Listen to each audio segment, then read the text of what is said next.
Olá, estamos de volta por aqui no nosso programa, destacando as principais informações para você que está ligado aqui no nosso canal, e nós vamos trazer assunto agora aqui relacionado à parte política. Vamos debater, vamos discutir alguns assuntos ligados a essa parte da política, até porque nós vivemos momentos diversos, né, relacionados à política. Tivemos um ano de eleições municipais, também período de eleições aí dos Estados Unidos, né? E aí por isso que também sempre se discute esquerda, direita, se ainda existe. É por isso que nós estamos recebendo aqui nosso convidado para participar do nosso programa hoje, o advogado, ele que é escritor, colunista do Jornal da Manhã há muito tempo também, sempre se manifesta com relação a isso e nos sempre provoca para esses temas quando a gente está discutindo algum assunto, tanto na rádio como por aqui. Ele sempre nos procura debater esse assunto. O advogado Luiz Fernando Arbo, que está conosco então aqui. Prazer receber para nós bater um papo aí relacionado à área da política, doutor Luiz Fernando. Prazer é sempre meu nobre amigo Zalmir, e muito feliz de participar desse importante meio de comunicação. E à disposição para um debate nessa tarde de véspera de feriado da consciência. Isso aí. Quanto tempo você já trabalha nessa parte? Vamos por partes, até você, como disse, é advogado, é escritor, enfim, vem de uma família tradicional ligada também à política, né, Luiz Fernando? Sim, com certeza. Tem origem aí, digamos, políticas do meu avô no Campo Novo. Ele foi delegado em Palmeiras das Missões, participando do Grupo dos 11, daquele movimento da legalidade do Leonel Brizola, que todos conhecem, 1961. Isso no campo político. No campo da escrita, eu sempre, digamos, passei por vários etapas aí de forma de escrita desde os meus 16 anos. Sim. Que eu classifico como de artesanal até a era digital na qual nós estamos inseridos. Na parte da advocacia também, como se diz também, é uma família tradicional nisso. Seu irmão é promotor, né, de justiça, sua irmã advogada, quem mais tem? O pai também? É uma família de advogados realmente. O pai é falecido, aqui em memória, exato, ele, sim, exato. Senhor Walter Arbo, e foi o que puxou à frente, digamos assim. Ele era também advogado? Também advogado. Walter Arbo era advogado. Depois a minha irmã Tânia, o Ronaldo, que é promotor em Criciúmal, o Maurício, que é promotor na área criminal, e eu, no caso. São quatro irmãos. Quatro irmãos advogados, então, muito bem. Bom, neste contexto, dá para se dizer que foi por esta linha também, a parte de se dedicar à leitura, também já procurar saber de todos esses temas ligados, principalmente quando se trata de política, Luiz Fernando? Também, certamente que sim, e por uma curiosidade inerente, né, ao ser humano, digamos assim, e também um manancial de amizades ao longo do tempo aí que levariam fatalmente a gostar de me inteirar de assuntos, de procurar elaborar, criticar, enfim, escrever. Sim, e colunista, você está há quanto tempo, atua? Eu tenho uma história desde, como eu disse, 16 anos eu levava datilografado textos até a antiga sede do Jornal da Manhã. Depois eu escrevi ali por um bom tempo, no Jornal da Manhã. Depois escrevi no Jornal Imparcial, escrevi também no Jornal Hora H. Depois fui convidado pelo Hilário Barbier para escrever no Iju.com por um bom tempo também. Tinha uma coluna lá, se denominava blog, né? Naquela época. Exato, dos ainda blogs. Existem alguns blogs por aí. E depois retornei ao Jornal da Manhã, onde estou atualmente como colunista. Muito bem. E a política, esse debate político aí, qual a tua visão inicialmente sobre isto? Levando em conta, num contexto geral, primeiro, para depois nós chegarmos até aqui no município, como é que você vê todo esse debate, esquerda, direita, a parte da polarização da política, enfim, aí, Fernando?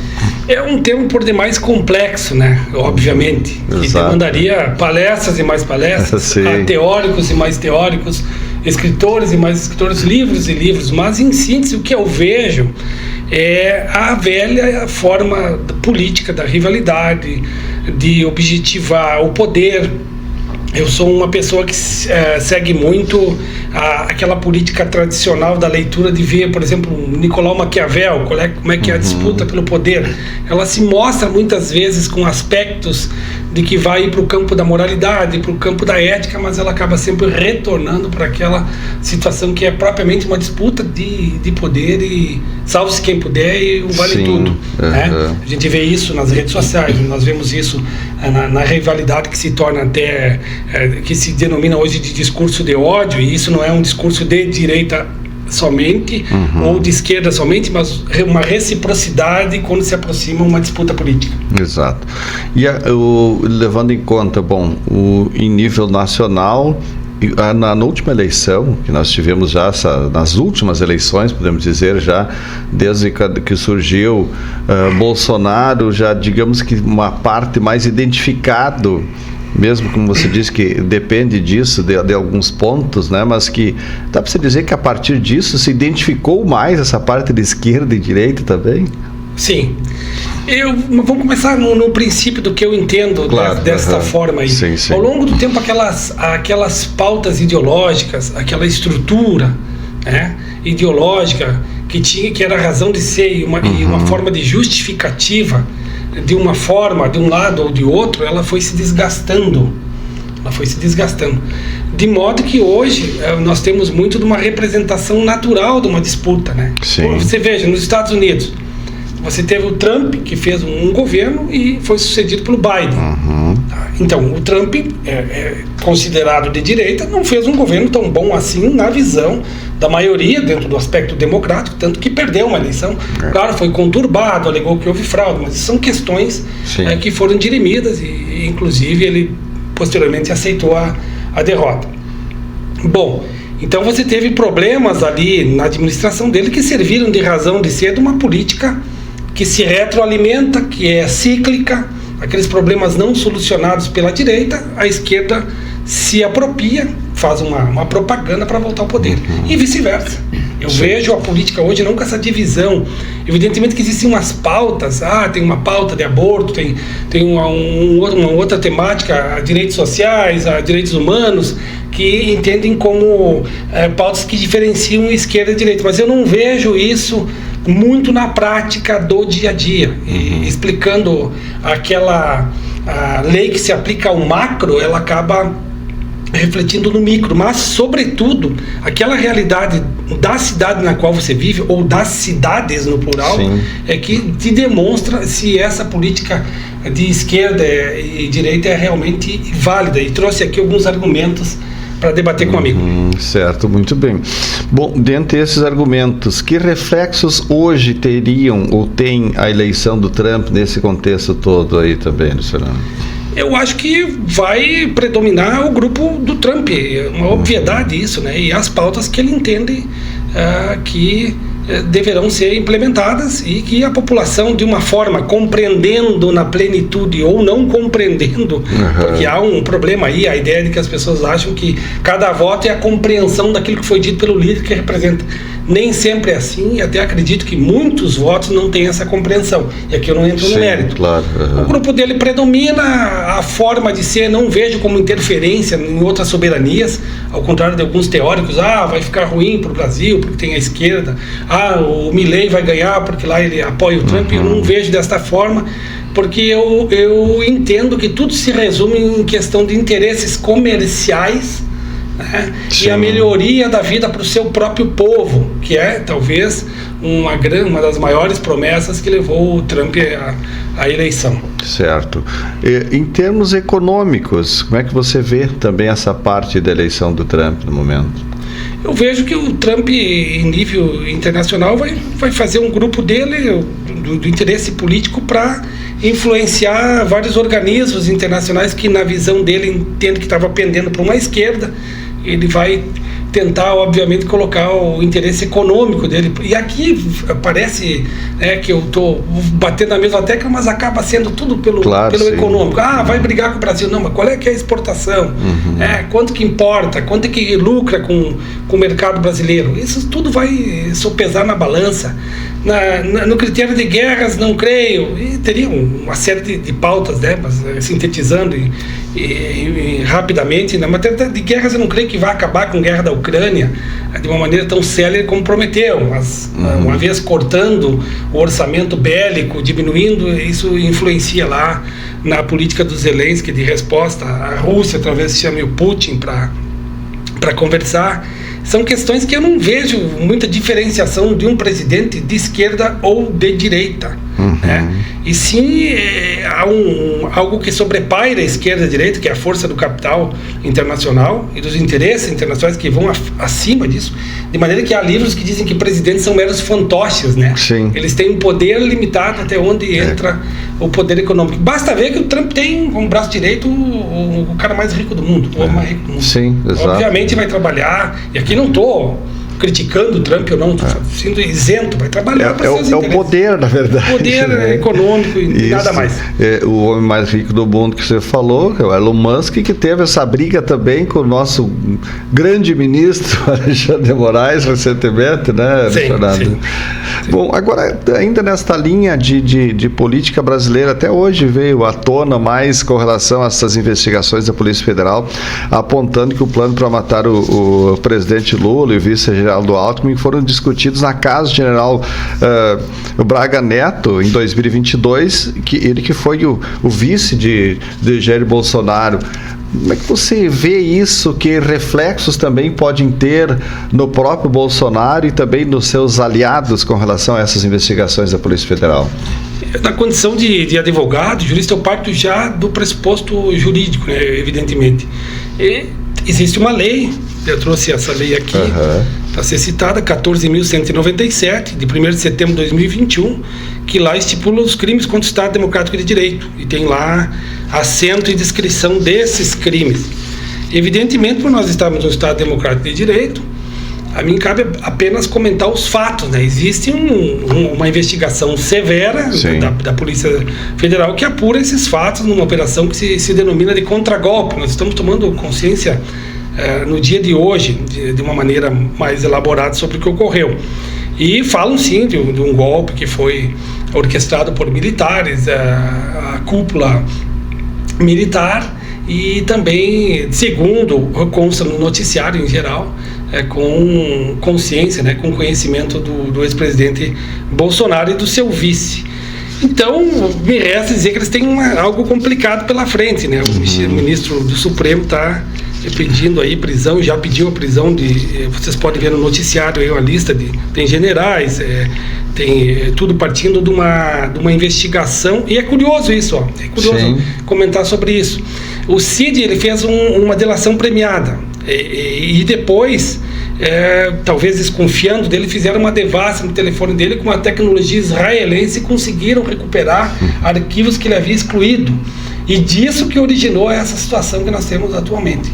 Agora, isso vai repercutir, obviamente, porque nós temos uma digladiação que prossegue, né, entre esquerda e direita, e aí sim funciona essa questão de esquerda e direita, para dizer grupo oposição e grupo situação, dependendo quem esteja no governo.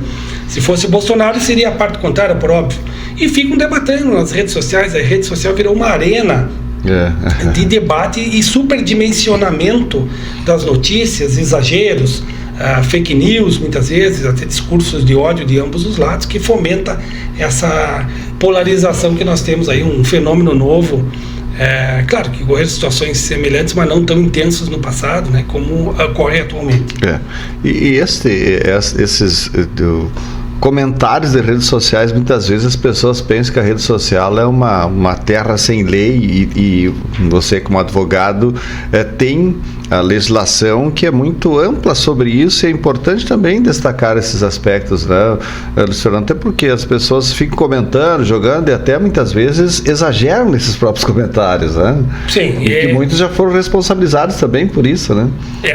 Isso costumo dizer que sempre houve uma legislação que pune, né? E que continua punindo esse tipo de manifestação em redes sociais. Mas as redes sociais, elas dimensionaram essa tranquilidade de se falar, de se ofender, por uma abstratização. É algo abstrato, distanciado, e que as pessoas, dentro de uma teoria assim, de grupo, acho que estão alicerçadas por um grupo, né, para se mutuamente ofender. Evidentemente que os poderes constituídos estão separando aquilo que tem importância e aquilo que tem uma relevância maior, né? Então há situações em que as pessoas se ofendem sobremaneira, mas poder nenhum dá atenção. Agora, quando chega nas autoridades máximas, ou autoridades que têm que dar exemplo, elas de certa forma têm sido punidas, é o que a gente verifica, né? Sim. Na sociedade. Em eleições municipais até não tivemos muitos problemas, alguns é claro, né, mas com relação à rede social principalmente, né, alguns casos acho que foram registrados também, não foi uma grande quantidade, não foram muitos intensos esses casos, essas situações, né. Zalmira, eu vejo da seguinte forma: as redes sociais sempre têm aquele fluxo de ofensa, aquele fluxo de comentário de acordo com a forma que a pessoa pensa e o interesse que ela possui. Uns mais, digamos assim, enfáticos, outros menos. Mas, de certa forma, esse é um fenômeno que eu estou identificando. As pessoas parecem que já passaram, de certa forma, por essa turbilhão de situações e estão aprendendo a ter uma opinião própria independente disso. Eu não vejo redes sociais como algo que define uma eleição em nível municipal. As pessoas têm a sua observação dos fatos, a sua análise das situações que ocorrem no seu dia a dia, e por isso elas seguiam, por isso elas decidem os seus rumos, o seu voto, a sua vida. Eu não vejo mais essa influência desta forma que alguns teóricos pensam e escrevem em tantos livros por aí. Certo. Bom, agora chegamos em eleições municipais, vamos comentar um pouquinho sobre as eleições municipais, essa eleição que é a mais disputada, digamos assim, mais próxima, o candidato mais próximo do eleitor, e eu falei mais disputada, mas é claro que aqui, se analisarmos a diferença, pode-se dizer que não houve muita disputa, mas mesmo assim sempre se tem isto. E você disse no início que não dá para contextualizar no termos aliás, generalizar a parte da esquerda ou direita, mas dá para dizer que aqui no município houve uma certa divisão nesse sentido também? Como é que você vê isso, Luiz Fernando? Zalmira, que decorrente da legislação eleitoral, todo e qualquer candidato precisa estar postado, precisa estar inserido dentro de uma agremiação política. E por isso essa agremiação é necessário se criar uma disputa, um antagonismo, porque a própria disputa eleitoral, como não diz, é uma disputa. Quando eu digo que não vejo uma influência de esquerda ou direita, em nível municipal, eu estou falando de um outro fenômeno que eu tenho identificado, que inclusive eu anotei aqui como uma fórmula de ouro nas administrações, e fiz um estudo nesse sentido, uma observação, e aí elenco para o amigo os argumentos. Então essa fórmula de ouro é satisfazer da forma mais célere possível as demandas da comunidade. Na medida que um administrador entra para governar um município e ele resolve problemas, porque existe um parâmetro de análise, tudo na vida há um parâmetro de análise. Se em 2020, por exemplo, o parâmetro de fila para atendimento do SUS era 1, em 2022 ele melhorou substancialmente, a população avalia como positivo. Se em 2020, por exemplo, o tempo de recuperação asfáltica, da melhoria da infraestrutura, era 1, e em 2022 ele melhorou, a população a avalia como uma situação positiva. E dentro desses critérios de melhora, e aí entra também questão de não se cobrar aumento de impostos, IPTU, aquilo que é da atribuição municipal, por exemplo. Se dentro desses critérios, melhoria de uma pracinha, por exemplo, é um exemplo tranquilo, melhor o aspecto de um lugar, a limpeza, enfim, essas medidas todas, se dentro disso há uma melhora, isso independe de ser direita ou esquerda. E aqui eu trago à baila um argumento fortíssimo que trouxe, que é um fenômeno do Rio Grande do Sul. O curioso caso do Rio Grande do Sul: em 43 municípios do Rio Grande do Sul tivemos candidaturas únicas, inclusive com união de esquerda e direita, é só verificar.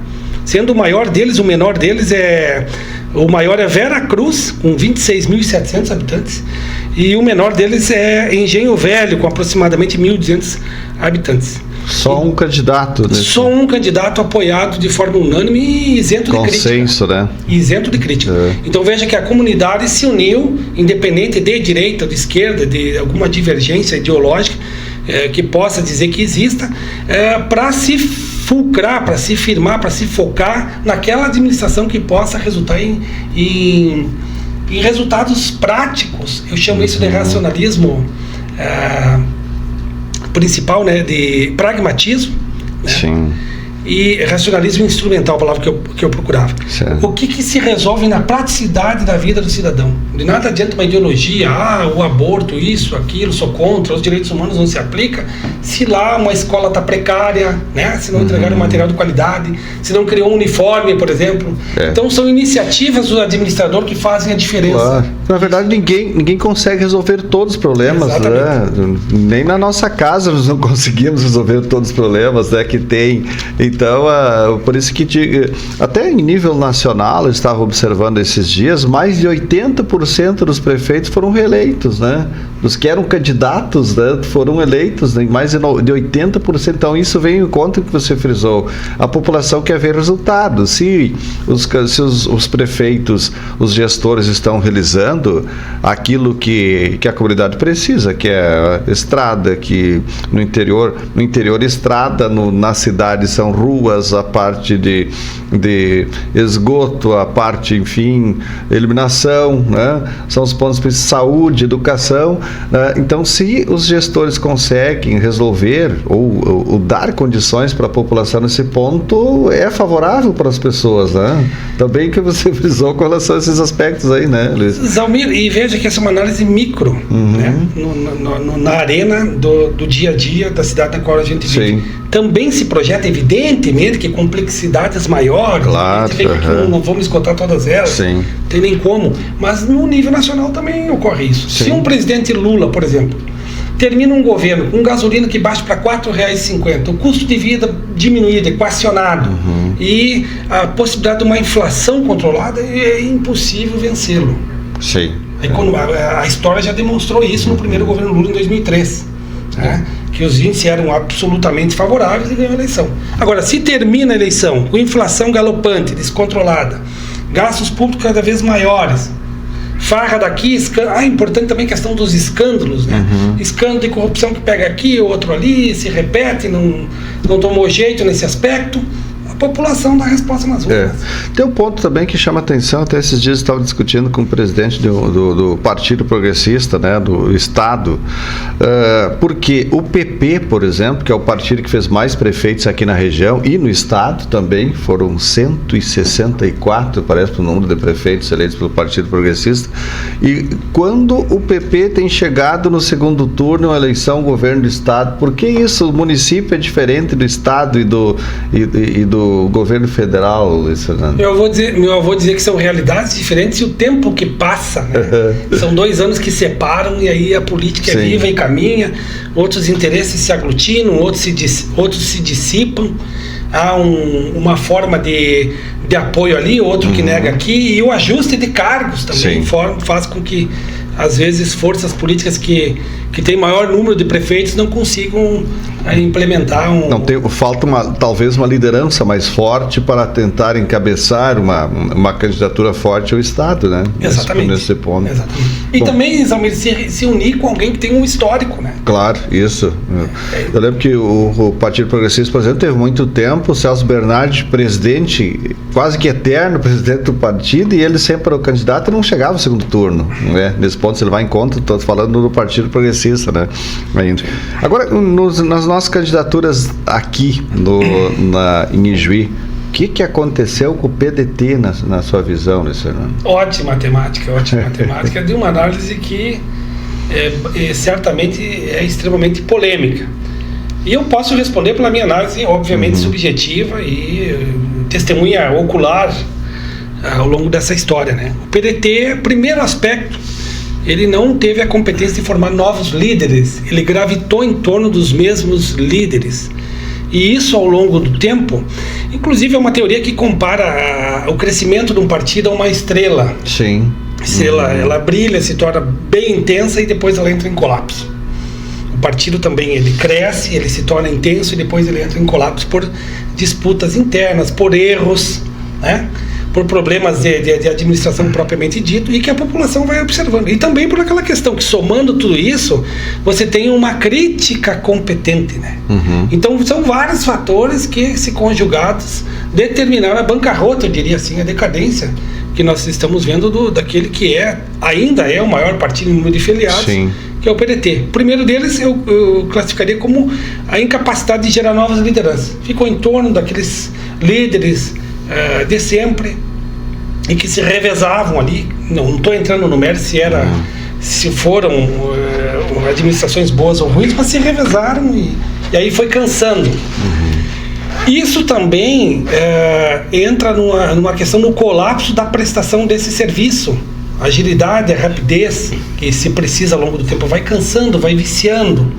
Isso vai dando um problema sério da resolução daqueles problemas administrativos que são necessários com o passar do tempo. Talvez uma modernização ali, uma modernização aqui, uma redução de cargos de confiança, porque a população está vendo aquilo como problemático.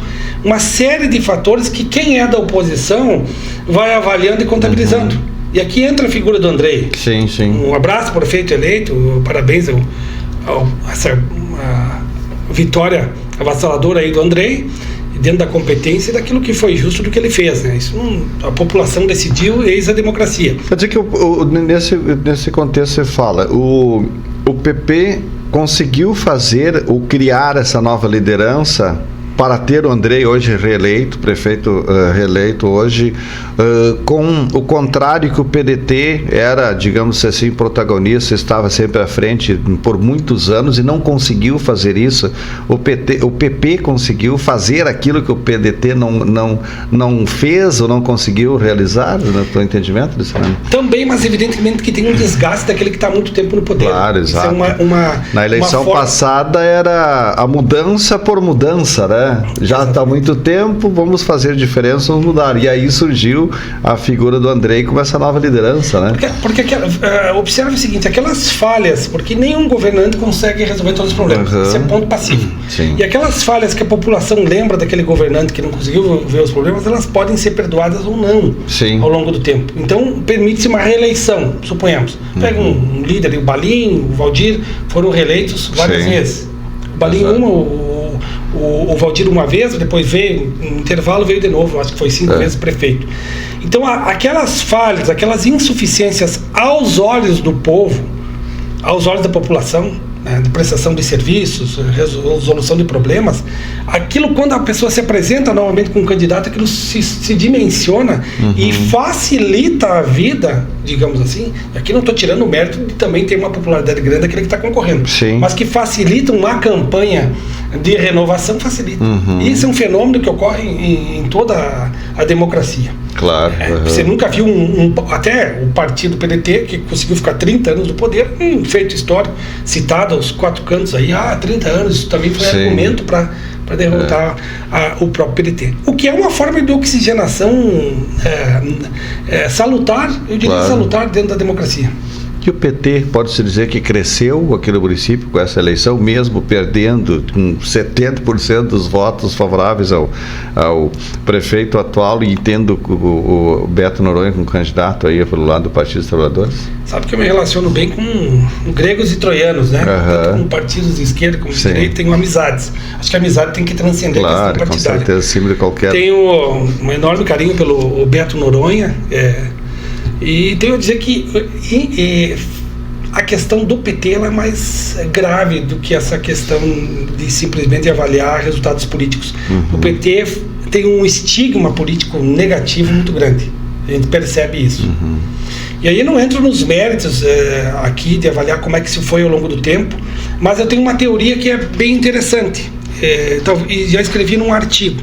Aquele que ostenta a bandeira de moral e de ética, ele não pode ter nenhuma mácula. É o grande problema.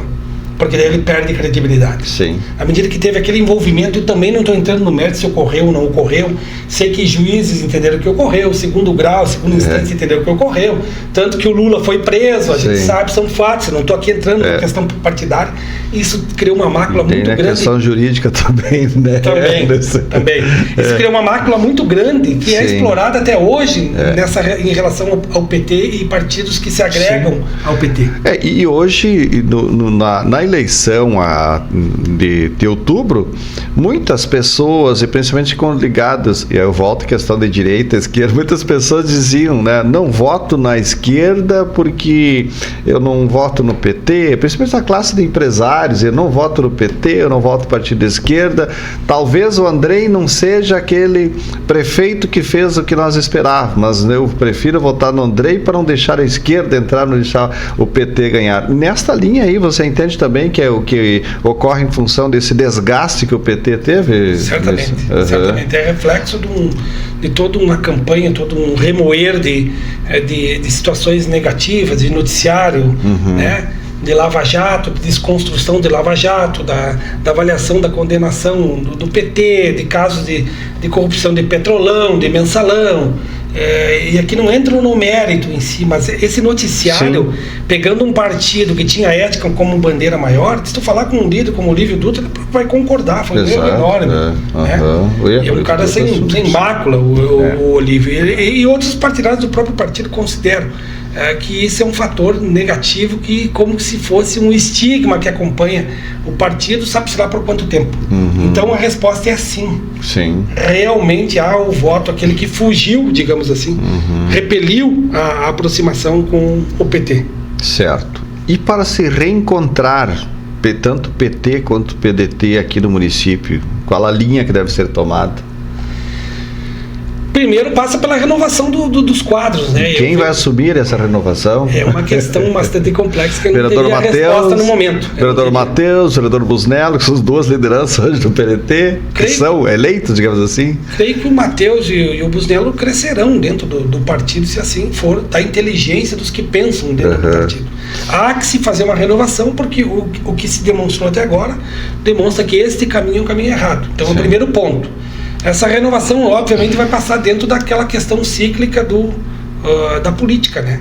Avaliar pontos, se estruturar para formar uma contundente oposição, pelo menos em termos de propaganda, né? Eu achei, aí é um ponto também que eu avalio, e aqui sendo imparcial, Zalmiro, eu acho que a competência de fazer uma crítica desestrutura o outro lado. E pode contabilizar voto e levar uma vitória. Se nós pegarmos e regredirmos no tempo, nós podemos observar que o vereador, até então o vereador Andrei Cossetin, foi muito competente na crítica que fazia o PT. Fazendo vídeos, apontando os defeitos, isso é muito salutar, porque se há problemas, se há erros, precisam ser mostrados. Isso é avaliado pela comunidade. Da sua vez, o Busnello tem essa característica também. Algumas situações que eu possa discordar, mas ele tem essa... Claro, tem mostrado, Sr. Leandro. Muito bem. Bom, para nós concluir este programa, porque nós vamos voltar a falar muito mais sobre política, Luciano, porque agora, como você veio aqui a primeira vez falar sobre política, nós vamos trazer você mais vezes para debater mais desses pontos. E é bom falar em política e também provocar esses temas. Para nós concluir, temos em partido hoje o PT, eu disse até cresceu, porque o PT colocou um candidato a prefeito, que foi o Beto, e perdeu o Beto, é claro, na Câmara, vai perder, não vai ter o Beto a partir do ano que vem, mas tem dois vereadores, o Bira Teixeira e o professor Rudimar Schering. É considerado um crescimento isto também pelo partido, no seu entendimento? Eles dizem, o partido diz que sim, né? Porque tinha um, ficou com dois, na lógica seria um crescimento, né? De que maneira que pode ser considerado também esses aspectos aí? Eu vejo como um crescimento dentro da limitação, né, que existe, e da votação pífia, né, alcançada. É evidentemente que é um crescimento que, diante da oposição da Constituição da Câmara de Vereadores, como maioria esmagadora de situação e de apoio ao prefeito. Sim, 13-4. Eu vejo como um crescimento que não permite uma visão de futuro, de substituir ou ganhar de alguém que seja indicado pelo grupo do Andrei e pela força política que o Andrei representa. Eu não vejo desta forma. Assim como também não vejo como o PDT vai embarcar na situação de continuar indicando o candidato a vice do PT com essa, mesmo que tenha esse crescimento do PT. Sim, evidentemente que a política dá voltas, evidentemente que uma série de situações outras. Mas o tamanho ficou o mesmo hoje, o PDT com 2, o PT com 2 também, né? Exatamente. O tamanho, digamos, em termos eleitos, né? Exatamente. Pela população, né, que chegou. Agora, Zalmir, por último, dizer que também os partidos, como eu disse, da teoria das estrelas, eles se desestruturam pela sua grandeza, né? Exato. O partido da vez é o PP, pela segunda vez. Ele se somou a uma série de outros partidos, aí, o PL, o PSD, com candidatos a vereadores eleitos, e isso vai criar os primeiros, eu denomino assim, colapsos, querendo ou não, na administração do André. Sim. A disputa por interesse é normal, vai se entender que precisa aumentar o número de CCs, isso é bastante polêmico, aumentar o número de secretaria, a secretaria que deveria ser para vai ter que ser dado para outro por uma questão política, de estrutura partidária, alguma promessa ou outra.